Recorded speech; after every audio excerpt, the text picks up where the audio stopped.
In 1948, this country did something no nation had ever done before. It abolished its own army completely.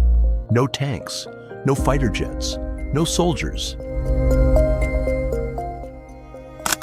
And yet, more than 70 years later, this small Central American nation hasn't been invaded once. So how does a country with zero military survive? Right next to nations that have faced conflict for decades. By the end of this video, you'll understand exactly how. Here's what's even stranger. While many countries spend enormous amounts on their militaries every year, Costa Rica spends that money on something else entirely: schools, hospitals, and national parks. Today, this tiny nation protects a huge portion of its own land, and it's home to a level of biodiversity most countries could never match. And there's one more thing. On a small peninsula here, people don't just live long. They live remarkably well into old age, with some of the lowest rates of heart disease found anywhere on the planet. No army, no shortage of nature, and some of the longest lifespans on Earth. Let's find out what this country is doing right. The story starts in 1948, a year the country went through a brief civil war. When it ended, the man who led the winning side made a decision that stunned the region. Rather than rebuild the military, he disbanded it entirely and turned the old military fortress into a museum instead of a base. Without a military budget, the country poured resources into education, healthcare, and land.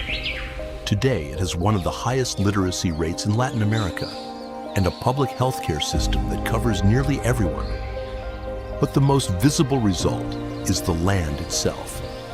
Roughly a quarter of the entire country is now protected as national park or reserve. For a nation this small, that's an extraordinary commitment. And it's a big reason this country holds such a disproportionate share of the planet's biodiversity, despite covering a tiny fraction of Earth's surface.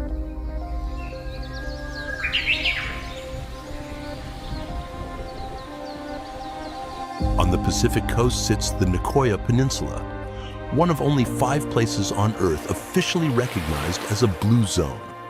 That means people here live measurably longer, healthier lives than almost anywhere else on the planet. Researchers point to a mix of things: a diet built around beans, corn, and tropical fruit, physical activity that's simply part of daily life rather than scheduled exercise, strong family bonds across generations, and a cultural sense of purpose that keeps people engaged well into old age. It isn't just a nice story either. Studies have found real biological markers of slower aging in this population, making it one of the most studied longevity regions in the world. Ask any Costa Rican how they're doing, and you'll likely hear the same 2 words: Pura Vida, pure life. It's a greeting, a philosophy, and for many, a genuine way of moving through each day, unhurried and grateful.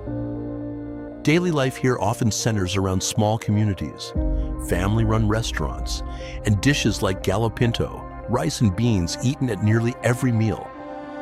Coffee and tourism drive much of the economy, and this small country has become one of the most visited in the region. But it isn't without complication. Rising cost of living, income inequality, and other pressures are part of the real picture too. And that honesty is part of what makes this country's story worth telling properly. So what do you do with a country like this? One that abolished its army and never looked back. One that turned military spending into schools, hospitals, and rainforest. One that, almost as a side effect, became home to some of the longest living people on the planet. Costa Rica isn't perfect.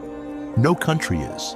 But it's a rare, real example of what happens when a nation invests in its people and its land instead of its weapons and sticks with that choice for over 70 years.